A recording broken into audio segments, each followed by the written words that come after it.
नमस्कार, आपण पाहत आहोत फास्ट 24 तास न्यूज. फास्ट 24 तास न्यूज मध्ये आपले सहर्ष स्वागत आहे. हो घातलेल्या नगर परिषद निवडणुकीच्या या प्रचार सभेला उपस्थित असलेले आणि पुढच्या सभेला रवाना झालेले या तालुक्याचे सन्माननीय आमदार आदरणीय किशोरप्पा पाटील, या ठिकाणी उपस्थित नगराध्यक्ष पदाच्या उमेदवार सुनीताताई पाटील, या विभागाचे उमेदवार महाजन सुनंदताई मधुकर, प्रियंकाताई वाल्मिक पाटील, पाटील संदीपजी रामदास, हटकर पालतीताई बापू, केसवाणी राम ज्ञानचंदजी, वाघ प्रदीप भगवान, पाटील सुरेखा अशोक, चेडे सतीश पुंडलिकजी. कारण मी आल्यानंतर मला काही नावं माहित नाही म्हणून सगळे समजून घ्याल. सन्माननीय व्यासपीठ समोर बसलेल्या माझ्या सगळ्या लाडक्या बहिणी आणि लाडके भाऊ, लाडके मित्र आणि चोरून ऐकणारे माझे भाऊ, आता निरोप तर देतील ना ते वाघांना. कितला लोक होतात, काय करतात. खरं म्हणायला गेलं तर मी बऱ्याच सभा करतोय. म्हणजे मी आज पहिल्या वेळेस माझ्या मतदारसंघामध्ये पहिल्या वेळेस गेलो. आज एकच तासाची रॅली घेतली आणि सभा करून इकडे आलो. उद्या दुसऱ्या वेळेस फक्त धरणगावमध्ये मी एक दिवस गेलो आणि आज नशिराबादमध्ये फक्त 2 तास माझ्या नगरपालिकेच्या निवडणुकीला मी गेलोय. राम भरोसे हिंदू वाटेल आपली चालली आहे, पण महाराष्ट्रभर आपल्या आशीर्वादाने फिरतोय. आणि मला खात्री आहे की जिथं लाडक्या बहिणीचा आशीर्वाद असतो तिथं विजय 100% पक्का असतो. मी निवडून आलो किंवा आप्पा निवडून आले फक्त लाडक्या बहिणीमुळं. माणसांनी मतं दिले पण रुबाब वाढला बायांचा. पहिले तुम्ही त्यांच्याकडे पैसे मागायचे, आता ते तुमच्याकडे पैसे मागता. ही परिस्थिती करून टाकली आहे तुम्ही. ही गर्दी पाहून मला नाही, म्हणजे किशोरप्पा काय एवढ्या सभा घेता मला कळत नाही. काय त्याच्या मनामध्ये शंका आहे मला वाटत नाही. चारही मुंड्या चीत करून भगवा झेंडा या नगरपालिकेवर फडकणार म्हणजे फडकणार आहे. हवाओं को निगोलना चाहते हैं, हद से भी गुजरना चाहते हैं. हवाओं को निगोलना चाहते हैं, हद से भी गुजरना चाहते हैं. किनारों की हिम्मत तो देखिए, समंदर को निगोलना चाहते हैं. आम्ही माणसं जोडली, आम्ही प्रेमानं लोकांना जिंकली. नाहीतर 3-3 वेळेस किशोरप्पा या मतदारसंघात आमदार झाला नसता. मी 5 वेळेस आमदार झालो. आदमी टूट जाता है घर बनाने में, तुम तरस खाते नहीं बस्ती जलाने में. कुछ लगता नहीं दुश्मनी बढ़ाने में, उम्र बीत जाती है दोस्ती निभाने में. आणि आम्ही तेच काम केले. त्या कामांच्या भरोश्यावर मी पाचोऱ्यामध्ये काय प्रत्येक निवडणुकीमध्ये येतो. मागच्या वेळेस सुनील गोहिल उभे होते, संजय गोहिल. ते संजय गोहिल, त्यांचं कुंभ, गोहिलचं कुंभ आणि गुलाबचं कुंभ. त्यामुळे मागच्या वेळेस मी त्यांना बोललो होतो तू 100% निवडून येणार सुनील.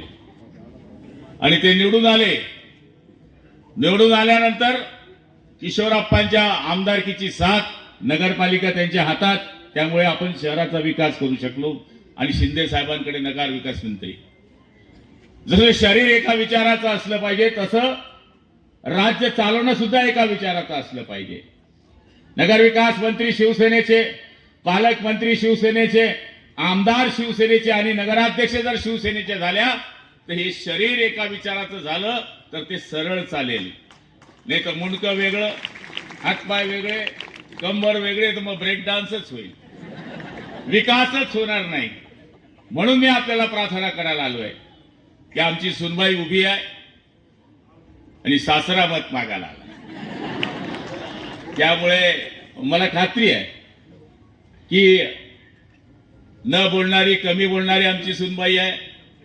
पण किशोरप्पा सगळं सांभाळून घेतील, ही मंडळी सगळं सांभाळून घेईल.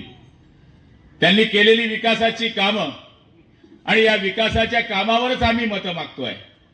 समोरचे कोणत्या पक्षात होते, ते कसे एक झाले, मला त्यांच्यावर काही बोलायचं नाही. आणि बोलून बी काय फायदा आहे.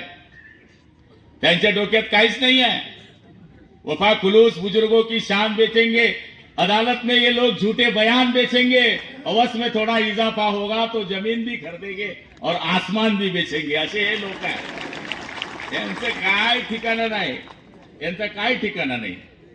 आणि तुम्ही एवढ्या बहिणी असल्यावर विषय देत नाही. मी निवडणूक लढलो तेव्हा लोक सांगायचे की तू 25,000 नेशील, 20,000 नेतील. पण बहिणींनी असे बटणं दाबले, असे बटणं दाबले, असे बटणं दाबले, खाल्लं त्यांचं मटण आणि दाबलं आमचं बटण. असं झालं. ऐसा निवडून दिला 60,000 मतांनी, कोणी 50,000 मतांनी, कोणी 40,000 मतांनी. 71% महिलांनी मतं दिली, पुरुषांनी पण दिली. पण महिलांनी सगळ्यात जास्त मतं दिली कारण त्यांच्या लक्षात होतं की भाऊबीजेला भाऊ 500 टाकतो, रक्षाबंधनला 500 टाकतो, पण दाढीवाला एकनाथ शिंदे दर महिन्याला 1,500 टाकतो. हे त्यांच्या लक्षात होतं. त्यामुळे त्यांनी लक्षात ठेवलं. पहिले पण तुमच्याकडे बँक होती, पण तुम्ही आमच्याच खिशातून पैसे चोरायचे. तुरीच्या डब्यात ठेवायच्या, पापडाच्या डब्यात ठेवायच्या आणि भाऊकडे गेले का तेच पैसे घेऊन जायच्या. तिथे साडी घ्यायच्या, नवऱ्याला सांगायच्या की माझ्या भावानं घेतली. ही स्टाईल आहे बाईची. माझी बाई पण तीच करते म्हणून मी बोलतो. ही स्टाईल आहे बायांची. पण बहीण ही प्रेम करते भावावर. जो आयुष्यात ज्याला बहीण आहे तो सगळ्यात श्रीमंत भाऊ आहे. तो सगळ्यात श्रीमंत भाऊ आहे. ती मजुरीला जात असेल, ती रोजंदारीला जात असेल, तिच्याकडे तेल नसेल, चटणी नसेल, पण भाऊ आला तर ती उसनवारी आणेल, पण त्याला खाऊ घालेल. भावाची लाज राखणारी बहीण असते. आई मेली तरी आईची जबाबदारी बहीणच घेते. घरामधलं कोणी जबाबदार माणूस गेला आणि बहीण मोठी असली तर ती सांभाळते. माझी आई 6 महिन्याचा असताना वारली. माझ्या मोठ्या बहिणीने मला खांद्यावर खेळवलं. मी 6 महिन्याचा होतो. त्यामुळे मला कळते आई कशी आहे. पण मला आईचा फोटो पण नाही, कारण मी आता 58 वर्षाचा आहे. त्यावेळेस 58 वर्षापूर्वी कुठे फोटो फाटो असायचे. कोणीतरी सांगतं तुझी आई अशी होती, तुझी आई तशी होती. पिक्चर सारखं मी पण कल्पना करतो माझी आई अशी असेल का. पण आईची भूमिका माझ्या बहिणीने निभावली. तर प्रत्येकाला बहीण असली पाहिजे. आणि एकनाथ शिंदेला तर लाखो बहिणी आहे, त्यामुळे कोणी त्याचा बाळ बाका करू शकत नाही. तरी बहिणींनो, आम्ही धनुष्यबाण घेऊन आलो आहे. तान के तान कितना तान तो हमारा है धनुष्यबाण. की तुम्ही कितीही करा हल्ला, मजबूत आहे किशोरप्पाचा किल्ला. त्याला तुम्ही हात लावू शकत नाही, त्याला तोडू शकत नाही, कारण की तिथं लाडक्या भावाचा आणि लाडक्या बहिणींचा आशीर्वाद आहे. आणि मला खात्री आहे शेवटपर्यंत कृष्णापुरीमध्ये ही माझी 5वी सभा असेल. प्रत्येक निवडणुकीला येतो मी कृष्णापुरीमध्ये. कृष्णापुरी म्हणजे आय लव्ह यू, माझं प्रेम करणारं ठिकाण. कृष्ण नाव आहे या पुरीचं. कृष्णपुरी म्हणजे देवाचा देव आहे तो. सगळ्या गोपिकेंना गवळींना घेऊन जाणारा कृष्ण होता आपला. हे काय लागले ये 3-13 कृष्णपुरी वाले, अरे बजा देंगे उनका बाजा बजा देंगे, बासरी वाजवून टाकतील त्यांची. त्यामुळे मला खात्री आहे की आपण सगळेजण विचार पक्का केलेला आहे. आता इथून भडगावने आणखी अप्पाल बोलवलाय. इतक्या महिला पाहिल्यानंतर मलाही आनंद वाटला. एवढ्या महिला, आई शपथ, एवढ्या महिला मी कोणत्याच सभेत माझ्या पाहिल्या नाही, कधीच पाहिल्या नाही एवढ्या सभा. फक्त एक विनंती करायची आपल्याला, तुम्ही मतदान तर करणारच आहे धनुष्यबाणावर, पण मतदान करत असताना थोडासा विचार करायचा. काही लोकांच्या मनात थोडी किलबिल जरी असेल, पहिलं पाचोरा आणि आताचं पाचोरा डोळ्याच्या समोर ठेवा. आणि तुमचं मन सांगत असेल, बघा सगळं खोटं बोलतो, तुम्ही नवऱ्याशी खोटं बोलाल, मी बायकोशी खोटं बोलेल, हा बहिणीशी खोटं बोलेल, किशोरप्पा त्याच्या बायकोशी खोटं बोलेल. पण रात्री खाटीवर झोपा, पलंगावर झोपा आणि आकाशाकडे बघून आपल्या मनाशी बोला. मन आपल्याशी कधीच खोटं बोलत नाही. तुमच्या मनाला विचारा की खरंच किशोरप्पांनी विकास केला आहे का. तर तुमचं सत्य मन सांगेल की होय, आमच्या किशोरप्पांनी काम केलंय. आणि जर मन तुम्हाला साथ देत आहे तर त्या साथीच्या आशीर्वादावर धनुष्य बाण जिथं दिसेल तिथे आपल्याला बटन दाबायचं आहे. एवढी गर्दी पाहून मला शंका नाही, मी तुमचे आभार मानायला जरूर येईल. ज्या दिवशी आपला विजय होईल 15 दिवसात इथं आपण आभार सभा लावूया आणि सगळ्या बहिणींचं दर्शन घेण्याकरता मी इथे येईल की ह्या माझ्या सगळ्या बहिणी एवढ्या संख्येत उपस्थित राहिल्यात. थंडीचे दिवस आज घरच्यांना स्वयंपाक केला तरी मला माहित नाही, पण एवढ्या भयानक आहे लास्ट पर्यंत. माणसांना वाटलं पाहिजे काही बघा किती आल्या बाया, तुम्ही जरा विचार करा. आणि तुम्हाला मतदान करायचंच आहे, तुम्हाला सगळ्यांना मतदान करायचंच आहे. याचं कारण आमच्या या लाडक्या बहिणी 100% सहकार्य करतील. पुरुष मंडळी, कृष्णापुरी हा शिवसेनेचा कायमस्वरूपी बालेकिल्ला राहिला आहे.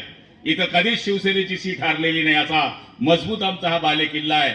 तर आपण धनुष्यबाणावर जास्तीत जास्त मतांनी आमच्या उमेदवारांना विजयी करावं आणि त्यांना विजयी करून आपल्या पाचोऱ्याची सेवा करण्याची संधी द्यावी, ही आपल्याला हात जोडून विनंती करतो. आपल्या सगळ्यांना शुभेच्छा देतो. आई जगदंबा उदंड आयुष्य देव, बलदंड शक्ती देव, समोर वाल्यांचा सत्यानाश हो. रामकृष्ण हरी.